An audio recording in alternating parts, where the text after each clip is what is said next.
I thought I was carrying boxes into our home. I had no idea I was carrying them into hers. That realization didn't come with a dramatic announcement or a legal letter slid across a table.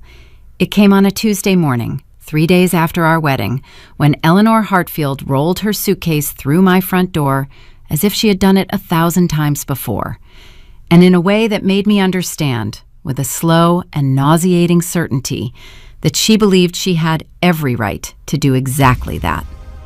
Let me take you back to the beginning, because none of this makes sense without understanding what I had built and what I had trusted, and how completely I had misread the blueprint of my own life.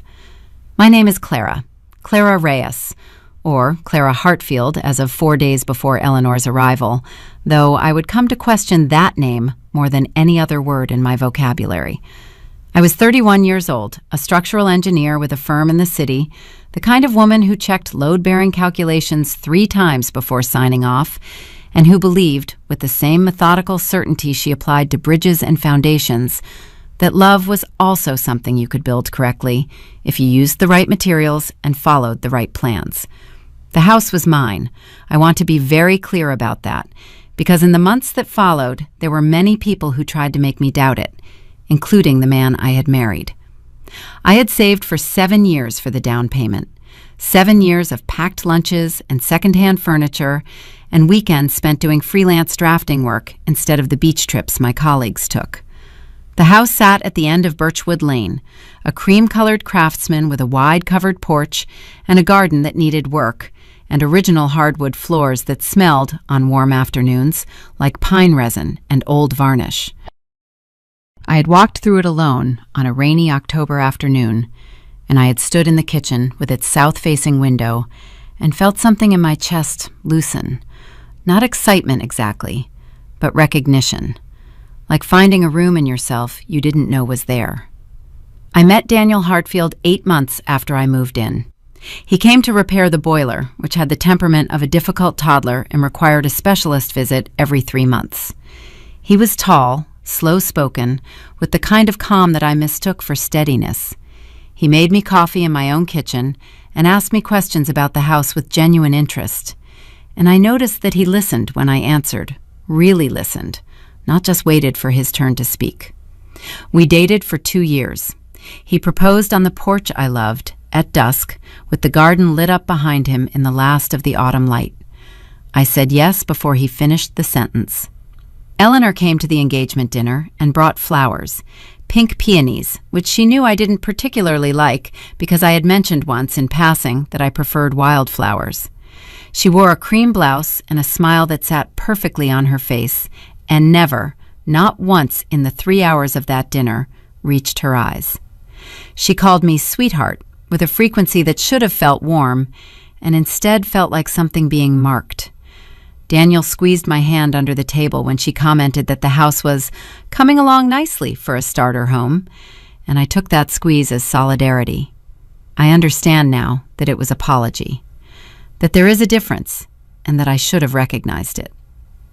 The wedding was small, 40 people in a rented garden space, white lights strung between oak trees, a string quartet that played a Debussy piece I had loved since college.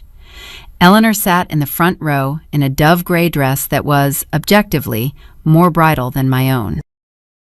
She cried during the vows with a thoroughness that I thought was maternal love and that I would later identify as something else entirely.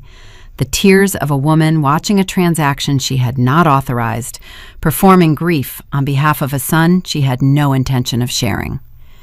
Daniel held my hands during the ceremony and looked at me with an expression so open and earnest that I felt, standing there under the oak trees, genuinely safe. That feeling lasted approximately 72 hours. On Monday, we came home from our brief honeymoon, 2 nights at a coastal inn, modest because we were saving for renovations. The house smelled like pine and dust and faintly of the lavender candles I kept in the bedroom. I stood in the kitchen and made tea and felt the particular pleasure of returning to a space that was unambiguously yours, the pleasure of ownership and belonging and permanence. Daniel was quiet on the drive back, which I attributed to the post-wedding fatigue that I had read affects men differently. I made a mental note to give him space and put the kettle on. Tuesday morning arrived with September fog and the sound of a car in the driveway. I was still in my robe, both hands around a mug of coffee, standing at the south-facing window and watching the garden, thinking about which section I wanted to tackle first with the new raised bed design I'd been sketching. The car was Eleanor's. I recognized the silver sedan before I saw the license plate. I set my coffee down slowly. I watched her open the trunk. I watched her pull out a large suitcase. I watched her pull out a second bag. I watched her look up at the house with an expression of absolute, untroubled ownership, and I felt the first cold thread of something move through me. Not fear, not yet. More like the sensation of stepping onto a bridge and noticing, too late, that the load ratings have been miscalculated. Daniel came downstairs already dressed, which meant he had heard the car and had not told me. He kissed me on the cheek, quickly, with the slightly averted quality of a man who is aware he is doing something wrong and is hoping momentum will carry him past the moment of acknowledgement. "Mom's going to stay with us for a little while," he said to the window, not to me, "just until her lease situation sorts itself out." I turned to look at him. He was already moving toward the door. "How long is a little while?" I asked, and my voice was even, because I am the kind of woman who measures twice, and I needed more information before I permitted myself a reaction. Daniel opened the front door. "Not long," he said. The fog swallowed his voice. Eleanor came in with the confidence of someone who has been there before. She set her bags in the entryway, my entryway, with its coat hooks I had installed myself, and its original tile floor that I had refinished over a long winter weekend. And she looked around with the slow, assessing gaze of a property inspector. "The light in here is better than I remembered," she said, to no one in particular. Then she looked at me and smiled. "Clara, sweetheart, I hope I'm not imposing." The word imposing in her mouth was decorative, the way a wet floor sign is decorative once someone has already fallen. I smiled back. I said, "Of course not, Eleanor." And in that moment I meant it, or I tried to, because I was 3 days married and still operating on the assumption that this was a family I had joined, and that families required grace and accommodation and the willingness to absorb small discomforts. I was wrong about almost everything, but I was most wrong about that. The first week was a masterclass in subtle incursion. Eleanor took the guest room, the one with the east-facing window I had been reserving for a home office, and within 2 days it had been rearranged. The small desk I used for freelance work was moved into the hallway. A ceramic figurine collection appeared on the windowsill. A lavender sachet, the cheap, synthetic kind, began to colonize the air in that wing of the house. She cooked dinner twice without asking, using spices I didn't recognize, and leaving the kitchen in a state of reorganization that took me 40 minutes to quietly reverse. She called Daniel my boy, in a voice that was perfectly calibrated to remind both of us of a hierarchy that predated our marriage by 30 years. And she asked questions, not aggressive questions, not obvious questions, but careful, frequent, architectural questions about money and property and what things cost and what my salary looked like these days and whether I had considered whether the house might be too much for one person to manage financially. I told myself I was being sensitive. I told myself she was anxious about her own housing situation and projecting that anxiety outward. I told myself that Daniel would talk to her, that things would settle, that the discomfort I felt each evening sitting in my own living room, watching her occupy it as if she were staging it for resale, was a feeling I needed to examine in myself rather than in her. I was very good at that, at turning the discomfort back on myself, at finding the reasonable explanation, at reinforcing the foundation of my marriage with the faith that the person I had chosen was choosing me back in equal measure. Then Thursday arrived, and everything I had told myself became impossible to keep believing. I had come home early from the office. A site visit had been canceled, and I had a headache that sat behind my left eye like a nail someone had forgotten to remove. The house was quiet in the way that houses are only quiet when they believe themselves to be empty. Eleanor's car was in the driveway, but I heard nothing when I came through the front door. No television, no movement from the kitchen.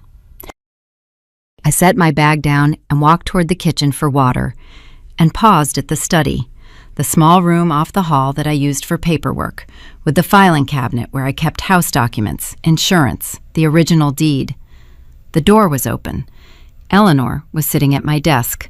The filing cabinet drawer was open. She had a folder in her hands. She was reading. She looked up when she heard me. She did not, and this is the thing that I have replayed the most, she did not look caught. She looked inconvenienced, as if I were the one who had wandered into the wrong room. "Oh, Clara," she said, setting the folder on the desk with the unhurried ease of someone laying down a book they had every right to read. "I was looking for a pen." I looked at the open filing cabinet. I looked at the folder on my desk, a folder labeled, in my own handwriting, Deed/Mortgage/Title. I looked at Eleanor. "In my filing cabinet," I said. It was not a question. She smiled. "You really ought to keep your important papers in a safer place, sweetheart.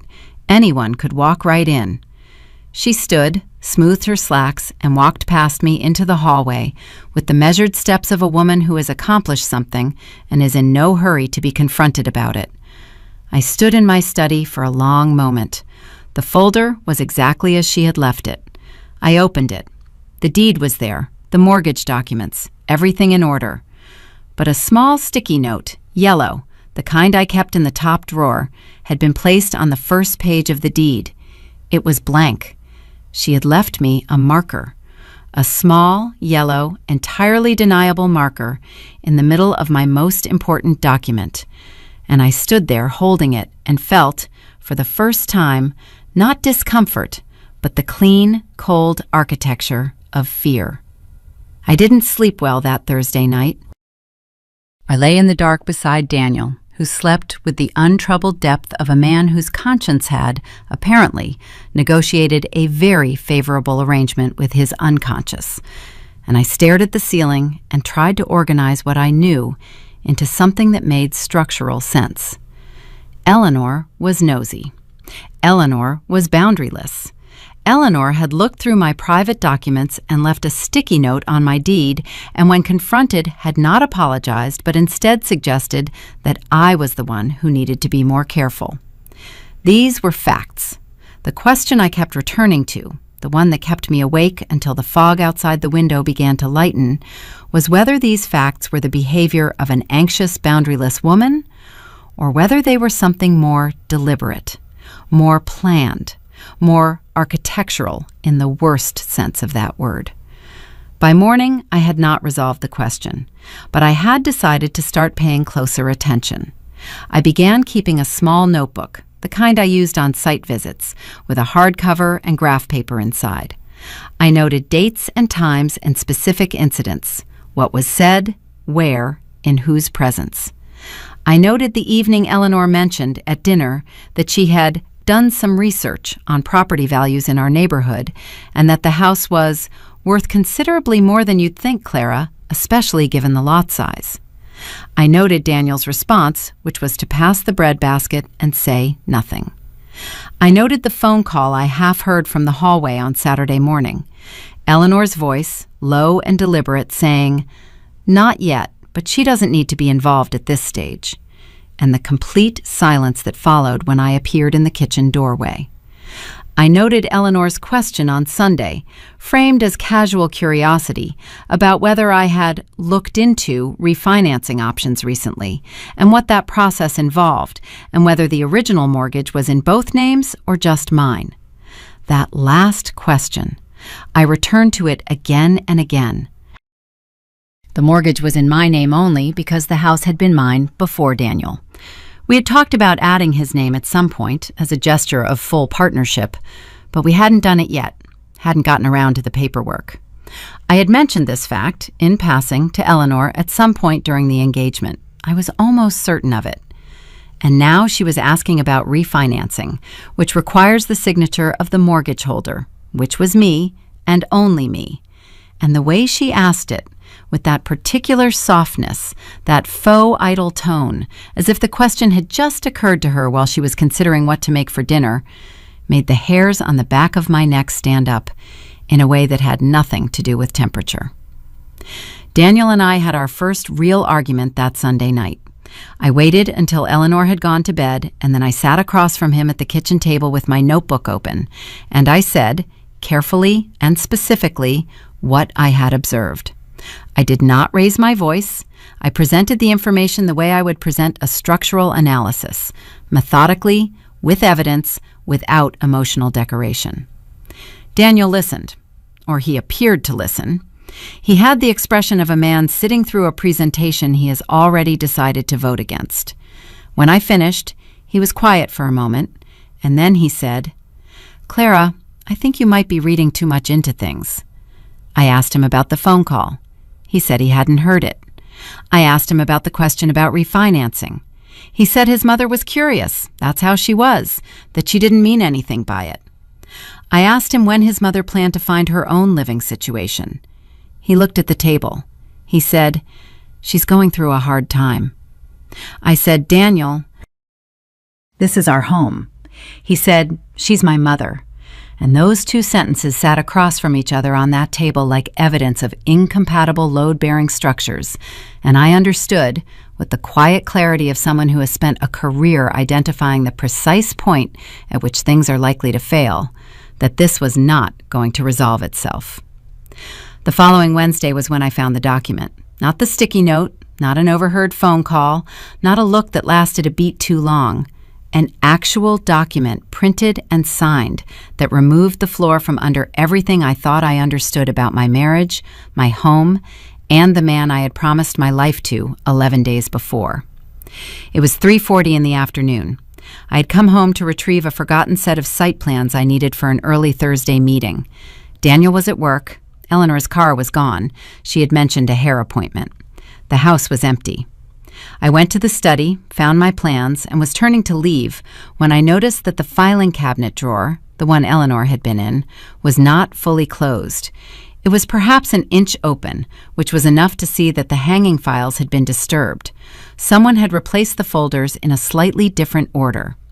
I would not have noticed, except that I am the kind of person who notices these things, who places objects with intention and remembers their placement, which is both a professional asset and, as it turned out, the one habit that saved me. I opened the drawer fully. I went through the folders. They were all there: deed, mortgage, insurance, inspection reports, renovation permits. And then, at the very back of the drawer, behind the last hanging file, pushed against the metal back panel in the way that something is placed when someone wants it to be difficult to find, but not impossible, as if it needs to be accessible, but not obvious, I found a manila envelope. It was not one of mine. My envelopes were letter-sized with a blue stripe. This one was legal-sized, plain, and sealed with a metal clasp that had been bent closed, but not sealed. I stood there with it in my hands, and I noticed that my breathing had changed. Slower, shallower, the way breathing changes just before something structural fails, when the body knows before the mind does. I bent the clasp back. I lifted the flap. I pulled out the document inside. It took me 3 full readings before I understood what I was looking at, because the first 2 times my brain kept redirecting, kept insisting on the charitable interpretation, kept looking for the sentence that would make this something other than what it was. The document was a quitclaim deed for my house, on Birchwood Lane, in my name, being transferred to Eleanor Margaret Hartfield. It was dated 6 weeks before our wedding, and in the signature line designated for current owner/grantor, in handwriting that I knew as well as my own. I had watched it write grocery lists and birthday cards and the vows we exchanged under oak trees, was Daniel's name, not mine, his, as if the house were already his to give, as if I were a detail that had not yet been attended to, as if I were, in the structure of this plan, load-bearing in name only. The physical sensation that followed is something I have never adequately been able to describe. Not to my father, who I called later that evening. Not to my lawyer, not to the police, not to the therapist I saw for 8 months after. The closest I have come is this. It felt like the moment in a structural collapse when the building has already failed, but the dust hasn't settled yet. That fraction of a second when everything is in motion and nothing has landed, and the full shape of the damage is still becoming clear. My hands were steady. I remember that distinctly. I was shaking somewhere deep inside myself, in the place where your certainties live. But my hands were steady, and I held the document, and I read it a third time, and then I set it on the desk very carefully, and I sat down on the floor, because my legs had decided, on their own authority, that they were no longer interested in supporting me. I sat there for approximately 4 minutes. I know because I looked at my watch when I stood up. Then I did 3 things in order. I photographed every page of the document with my phone. I replaced the document in the envelope, bent the clasp closed, and put it back exactly where I found it, against the back panel of the drawer behind the last hanging file. And then I called my father. My father, Robert Reyes, is a retired civil attorney. He is 71 years old. He gardens on weekends, he makes his own pasta, and he has the particular quality that I have always associated with people who have spent their careers reading the fine print of human nature. He is very difficult to shock. When I told him what I had found, there was a silence on the phone that lasted long enough for me to count my own heartbeats. Then he said, "Don't confront anyone tonight. Don't move the document. Don't let them know you've found it. Listen to me carefully, Clara. Tonight you do nothing. Tomorrow morning you come to me, and we're going to see a friend of mine." His voice was the calmest thing I had heard in days. It was also the most frightening, because my father used that voice, measured, quiet, utterly without panic, only when he believed the situation was genuinely serious. "How bad is this?" I asked him. Another pause. "A quitclaim deed without the actual owner's signature is not legally enforceable," he said. "But the fact that they prepared one, that your husband signed a document transferring your property to his mother before you were even married, that tells us something about what they intended. And the question we need to answer is how far along that intention has gotten." I looked at the filing cabinet. I looked at the study where Eleanor had sat reading my deed. I thought about the questions about refinancing, the overheard phone call, the sticky note left on the first page of the most important document I owned. "Far," I said quietly. "I think it's gotten far." I made dinner that night. I set the table.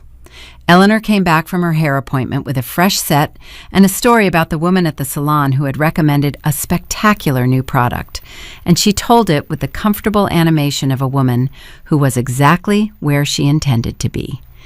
Daniel came home at 6:30 and kissed me on the cheek and asked how my day was, with the specific weightlessness of a man who either did not know what I had found or had decided his strategy required him to behave as though he didn't.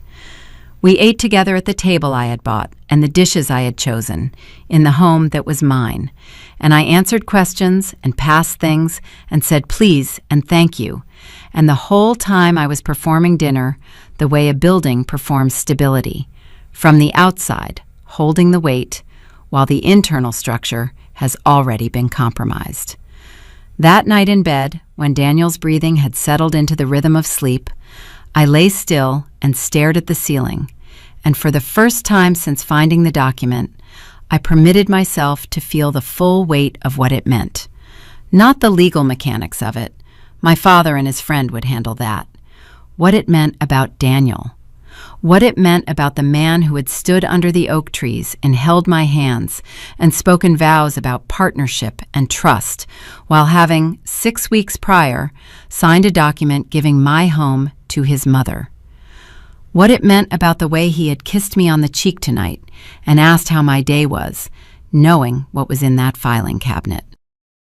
What it meant that the warmth I had trusted, the steadiness I had mistaken for a quality of character rather than a quality of performance, was something he had maintained, coolly, consistently, deliberately, in the presence of a plan designed to dispossess me of the life I had built. I did not cry. I had expected to cry, and I did not. What I felt instead was something colder and more durable than tears, something that, if I had to name it, I would call clarity. The kind of clarity that comes when all the charitable interpretations have been exhausted, and what remains is just the truth, clean and structural and load-bearing and unavoidable. I had been living, without my knowledge, inside someone else's plan. Starting tomorrow morning, I was going to make my own. My father's friend was named Patricia Okonkwo, and she was a real estate attorney with 26 years of practice, and the particular quality of stillness that, I had come to believe, was something you either cultivated deliberately in her profession or developed as a survival mechanism. Her office was on the 14th floor of a glass building downtown overlooking the river, and she poured coffee without asking and set it in front of me before I had finished sitting down. My father sat beside me. I set my phone on her desk with the photographs of the document already cued. She looked at them for a long time. She asked me several precise questions about the timeline, when Daniel and I had begun discussing adding his name to the deed, whether we had signed any documents related to the house since our engagement, whether Eleanor had ever asked me directly about the property, whether anyone other than myself had access to my filing cabinet. I answered all of them. She took notes in a way that was so efficient it was almost invisible. A few words, a date, a circle around something she had already written. Then she set her pen down and looked at me. "The quitclaim deed is not executed correctly," she said. "Your signature as the current owner is required for it to be legally valid, and it's not there. What your husband signed is essentially a statement of intent, not a legally binding transfer." She paused. "However, what this document tells us is that there is an active plan, and if they were going to make this work, they would need your signature at some point, either through deception or coercion, or by convincing you to sign something you didn't fully understand." She looked at me directly. "Has anyone asked you to sign anything recently? Anything at all? Loan papers, refinancing documents, permission forms, anything?" I thought about it. I thought about the refinancing question. And then I remembered. 3 days ago, Daniel had brought home a packet of papers from the bank and asked me to look them over and sign the highlighted sections. He had described them as just updating our household financial records since the marriage. I had been tired. I had trusted him. I had skimmed 2 pages and signed where the highlights indicated and given them back without reading further. Patricia's expression did not change, but something in it became more attentive. "Do you know which bank?" she asked. "Do you still have copies?" I did not have copies. Daniel had taken the packet with him the next morning. Patricia wrote something down and circled it twice. "We need to find out what you signed," she said. "That's our most urgent priority." She looked at my father. My father looked at me. Neither of them said what we were all thinking, which was that it was possible, not certain, but possible, that the thing I had signed while tired and trusting and 3 days married was the piece of the plan that I had been, all along, the intended instrument of. I called in sick to work that day. My father drove me to the bank while Patricia made calls. The branch manager, a careful man named Glenn, who had handled my mortgage for 4 years and who looked acutely uncomfortable when I explained that I needed to know what documents had been processed under my name in the previous 2 weeks, pulled up the account and went pale in a way that confirmed everything before he spoke a word. He showed me the screen. I leaned forward and looked. What I had signed in the highlighted sections of the Household Financial Records Update was a limited power of attorney. Specifically, a document granting Daniel Hartfield the authority to make financial and property decisions on my behalf in the event that I was unable to act, a provision that, Patricia explained when I called her from the parking lot, was standard in elder care documents and estate planning, and was also, in the hands of someone who had already prepared an unexecuted quit-claim deed, a mechanism by which a person could be effectively removed from control of their own property without their presence, their knowledge, or their continued cooperation. He had gotten my signature. Legally, carefully, under the cover of marriage and trust and the fatigue of a woman who had just gotten married and was trying to extend grace to a difficult situation. He had gotten my signature, and I had given it to him. And the document was sitting in the bank's system with today's date and my name on it and the full legal weight of my unknowing consent. I sat in my father's car in the bank parking lot for a while. The river was visible from there, brown and slow and moving without urgency in the September light. My father did not say anything. He understood, as he always had, that there were moments when the kindest thing was silence. I looked at the river. I thought about the porch on Birchwood Lane and the pine resin smell of the floors and the south-facing window in the kitchen and the 7 years of packed lunches and the autumn afternoon when I had stood in that kitchen and felt the sensation of a room in yourself that you didn't know was there. I thought about Daniel at the altar. I thought about Eleanor in my study, not looking caught. I thought about the sticky note left on my deed, blank and yellow, a marker of territory in the most insolent possible language. I thought about Daniel's voice 3 nights ago. She's my mother, as if that were sufficient architecture for everything he had done. And then, with the particular quality of resolution that comes not from anger, but from its opposite, from the cold, clear, absolute exhaustion of having tried every other interpretation and found them all structurally unsound, I took out my notebook and I began to write down exactly what I intended to do. Patricia filed an emergency motion to revoke the power of attorney that afternoon, on grounds that it had been obtained through misrepresentation of the document's nature and purpose, which is, she explained, a form of fraud. The revocation would take 48 hours to process fully, but she had contacted the bank directly, and Glenn had flagged the document pending legal review, which meant that, for the moment, nothing could be moved, transferred, or leveraged without my direct and informed participation. Patricia also advised me to change the locks, and, if I felt safe doing so, to confront both Daniel and Eleanor in a controlled setting, with witnesses, rather than allowing the situation to remain in the current state of performed normalcy, which served only them. I called my closest friend Dara, who had been my college roommate and was now a family law paralegal, and the most practically intelligent person I knew. I told her everything. There was a silence, and then she said, "What do you need?" I said, "I need you at my house tomorrow evening, 6 o'clock. I need a witness." She said, "I'll be there." There was no drama in her voice, no performance of outrage on my behalf, just the clean, solid click of a person deciding to show up. It was the most comforting sound I had heard in 2 weeks. I went home that evening, and I made dinner again. Eleanor commented that the pasta was slightly oversalted. I agreed with her, pleasantly. Daniel asked how my day had been. I told him it had been productive. Eleanor talked about a property she had seen listed in a neighborhood across town. Nice area, she said. Good lot sizes, investment potential. Had Daniel looked into that area at all? Daniel said he hadn't lately. Eleanor said perhaps they should. I ate my undersalted pasta and I nodded at appropriate intervals. And I thought about Patricia and Dara and my father and the emergency motion and the 48 hours that stood between me and the moment I had decided, in a parking lot overlooking a brown and slow-moving river, was going to be the last night anyone in this house believed they were operating without my full and informed attention. The next morning, I changed the locks before either of them woke up.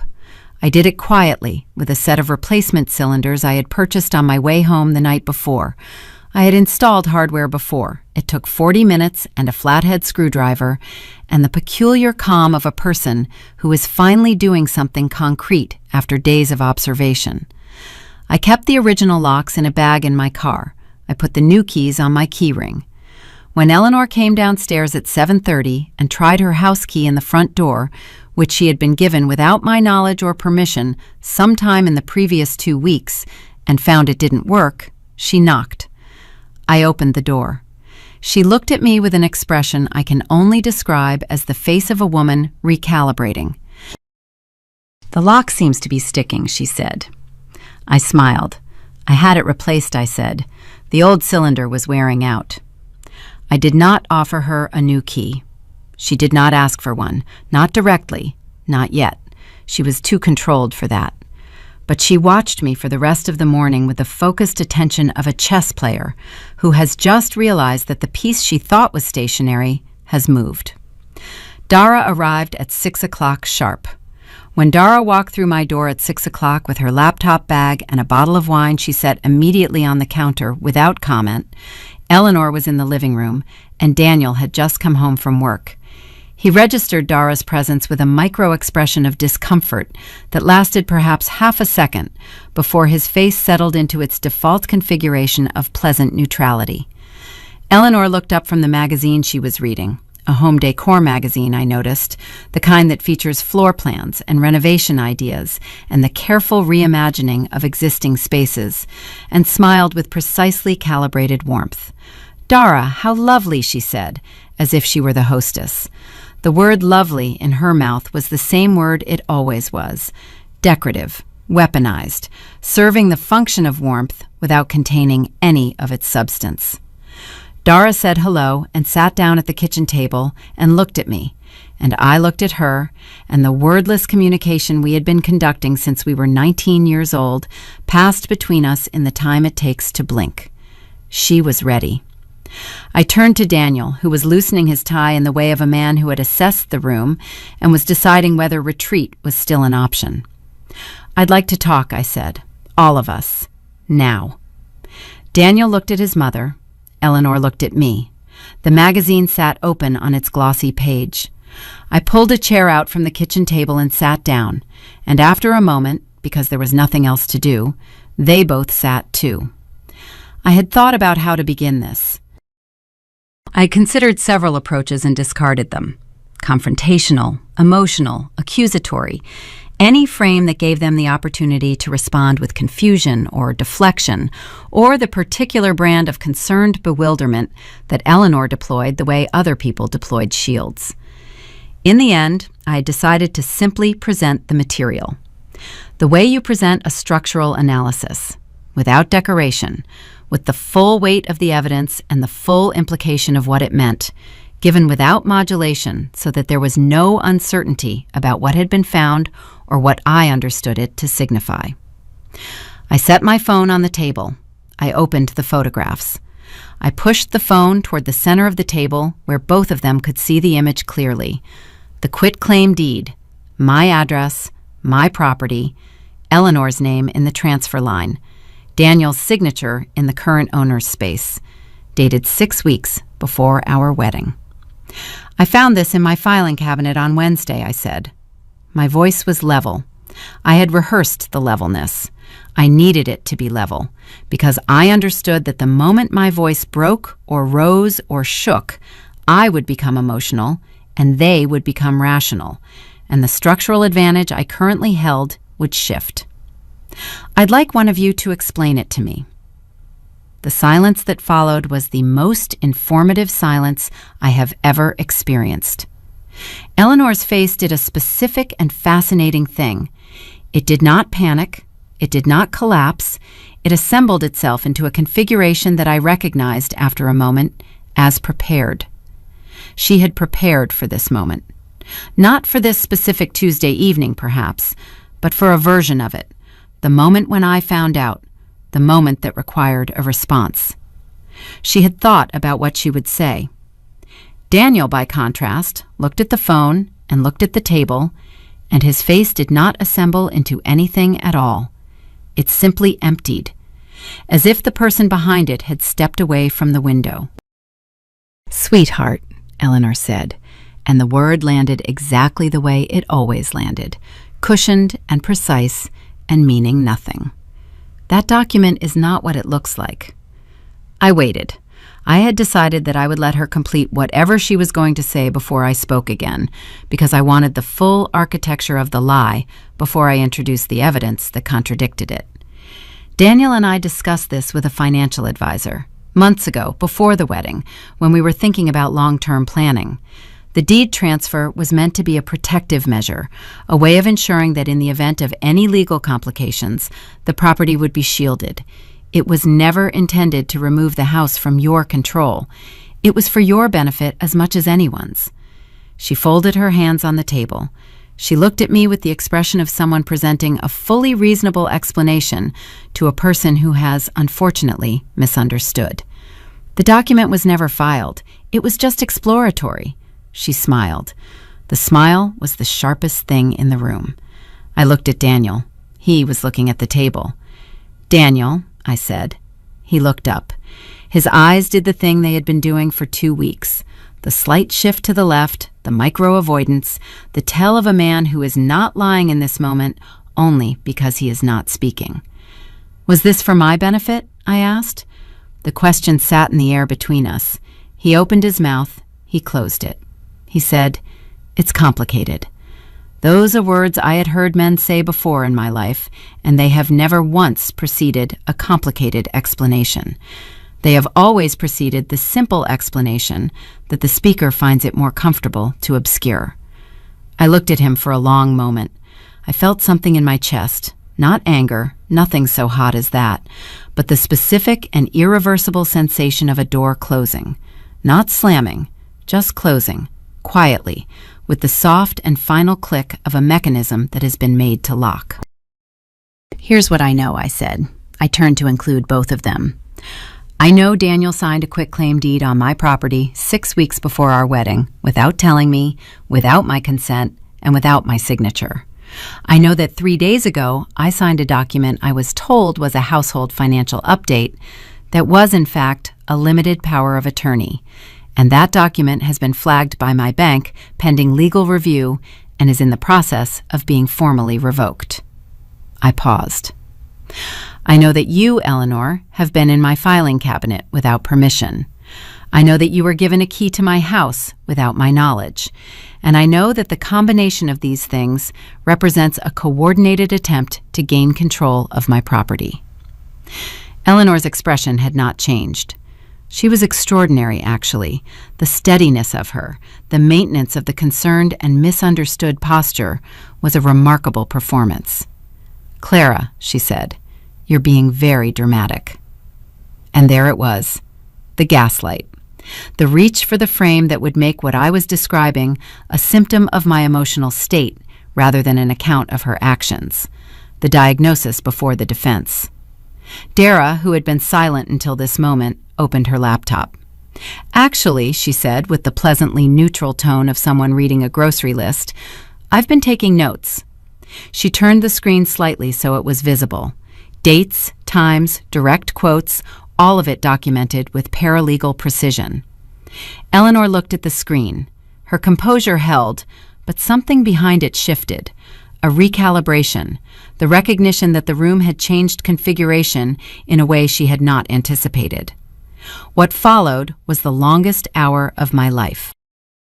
Eleanor cycled through 3 distinct modes. Explanatory, where she maintained the financial protection narrative with decreasing conviction. Victimized, where she spoke of her son's happiness and her own sacrifices, and the ingratitude she was encountering after everything she had tried to do for us as a family. And finally, briefly, threatening, where she said, carefully, with just enough deniability to protect herself, that families who couldn't resolve these matters internally often found that things became unnecessarily complicated through legal channels, and that she had her own documentation of conversations that had taken place, and that she was sure we all preferred to settle this quietly. I listened to all 3 modes with the same expression, attentive, still, giving nothing back. Daniel, throughout the hour, said approximately 40 words, and none of them were the words I needed to hear from him. He did not say, "Mom, what you did was wrong." He did not say, "Clara, I'm sorry." He said, "I think we can work this out," and "Let's just try to calm down," and "Mom, maybe this isn't," and left the sentence unfinished each time, as if the ending were something he couldn't bring himself to say. At the end of the hour, I asked Eleanor to leave the house that night. She looked at me with an expression that, for the first time, contained something genuine. Surprise. Real surprise. The surprise of a woman who had not considered, even now, that I would actually remove her. Daniel started to speak. I looked at him, and he stopped. "This is my house," I said. "The deed is in my name, the mortgage is in my name, and the power of attorney you obtained through misrepresentation is being revoked. You're welcome to consult your own attorney. In the meantime, I'm asking you to leave." Eleanor stood. She was controlled about it. She picked up her magazine, she smoothed her slacks, she looked at Daniel with an expression that was an entire conversation compressed into a glance, a conversation about allegiance and obligation, and the debts of sons to mothers that predated any wife, and always would. Daniel looked at the table. Eleanor left at 9:15. She took the 2 bags she had arrived with. She did not look at me as she left. She looked around the room. The living room, the hallway, the kitchen with its south-facing window, with the slow assessor's gaze I had seen when she first arrived. But now it was different. Now it had the quality of inventory being noted before departure, of things marked and counted and deferred. She was not abandoning her plan. She was adjusting the timeline. I understood that as clearly as I have ever understood anything, and I filed it accordingly. Daniel slept in the guest room that night. He did not argue about it. He stood in the hallway with his hands in his pockets and looked at me with the expression of a man who has been aware for some time that a reckoning was coming and has been hoping that if he remained very still, it might pass him by. It had not. "I think," he said, "that we need to talk." I said, "We do, but not tonight. Tonight I needed to sleep. Tonight I needed the house to be empty of everyone but me and Dara, who stayed until 11 and drank half the wine and held my hand on the porch in the dark and did not say anything that required a response, which was exactly the right thing. Patricia filed the formal complaint with the county assessor's office the following week, documenting the fraudulent quitclaim deed and the circumstances under which the power of attorney had been obtained. The bank issued a formal statement confirming that the document had been flagged and that no transactions under its authority had been processed, which meant that whatever Eleanor and Daniel had planned to do with it, they had not yet done it and now could not.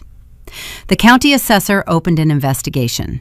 Eleanor retained an attorney who sent Patricia a letter suggesting that the entire matter was a misunderstanding arising from a well-intentioned estate planning exercise, which Patricia described, when she called to read it to me, as one of the more creative uses of the phrase estate planning she had encountered in 26 years of practice. Daniel moved out of the house 2 weeks after Eleanor's departure. He did not do it dramatically. He packed boxes over several weekends with the methodical sadness of a man who had made his choices and was now living inside them and had not yet decided whether to call them mistakes or simply consequences. We spoke eventually with the kind of careful honesty that is only possible once the performance of a relationship has been set down. He told me that Eleanor had approached him 8 months into our relationship with a plan she had presented as securing their family's future. He told me that he had agreed, initially, because he had not believed she would actually act on it, that he had thought it was her anxiety, her control, her need to feel that her son's life remained within her architecture, and that if he just agreed in principle, she would be satisfied and it would never become real. He told me that by the time he understood she meant it, he felt he was in too deep to undo it without destroying everything. He told me he was sorry, and he said it in a way that I believed, not because it absolved him, but because it was true. And truth has a specific texture that I have always been able to feel, even when I wish I couldn't. I told him that his sorry was real and that it wasn't enough. He nodded. He knew. Eleanor did not escape the legal consequences. The county investigation resulted in a formal finding of fraudulent document preparation. The quitclaim deed, regardless of whether it was filed, had been prepared and signed with the intent to effect an unauthorized property transfer, which is a crime in this state. She received a fine and a formal legal record, and the specific social consequence of having the nature of what she had tried to do become known, in the way that things become known in a family, among the people whose opinion of her she had carefully cultivated over decades. Daniel's aunt, his father's sister, a woman named Margaret who had always been quietly skeptical of Eleanor, called me to say that she was sorry, that she had suspected something was wrong for years, and that if I ever needed a character witness, I should call her. I thanked her and wrote her number in my notebook. The 6 months that followed the filing were not easy. I am not going to describe them as triumphant because that would be dishonest, and because the reality of winning something like this, legally, practically, on paper, is that what you have won is the right to your own life, which you should have had all along, and the cost of winning it is the dismantling of the structure you thought you were building, the marriage, the family, the particular idea of the future that you had constructed and furnished and stood inside and thought was yours. I grieved it, properly. With a therapist and with Dara, and on the porch at night with the garden quiet around me, I grieved the version of things that had turned out not to exist. And then, gradually, I stopped grieving and started building. The raised beds I had been planning since before Eleanor arrived were constructed in October by me and my father over 2 weekends, with cedar planks and proper drainage and a design I had sketched and revised 4 times before I was satisfied with the load distribution and the sight lines from the kitchen window. I planted garlic and winter kale and a variety of tulip bulbs that would come up in spring with a color I had chosen specifically because it was not pink peonies. My father came for dinner on the first Sunday of the month, and we ate at the kitchen table and talked about his garden and my projects and nothing of any consequence, which is the particular luxury of people who are simply comfortable with each other and have nothing to prove. I thought about Daniel less as the months passed, not because the grief resolved into something clean. It didn't, and I don't think those things do, not entirely, but because the space that had been occupied by the performance of a life being shared was gradually being filled with the reality of a life being lived. The morning rituals returned, the coffee at the south-facing window, the notebook on the desk, the particular quiet of a house that is holding exactly the weight it was designed to hold, and nothing more. One morning in late February, I was standing on the porch with my coffee, watching the first tentative light work its way through the oak at the end of the garden. The air smelled like cold soil and something green beginning underneath it, the tulips, starting their slow, invisible work toward April. The house was warm behind me. The floors still smelled, on warm afternoons, like pine resin and old varnish. The deed was in my name, only my name. It had always been my name, and it always would be, and that fact, which I had once assumed so completely that I hadn't thought to protect it, was something I now understood as earned rather than given. Something I had fought for and proven and recorded in my own hand in the notebook that sat on the desk in my study, where the filing cabinet was locked, and only I had the key. Some things you don't know are yours until someone tries to take them from you. Some things you don't know you're capable of until the structure you built your life on fails, and you find out that the foundation was you all along. I stood on the porch and drank my coffee and watched the garden and thought about spring.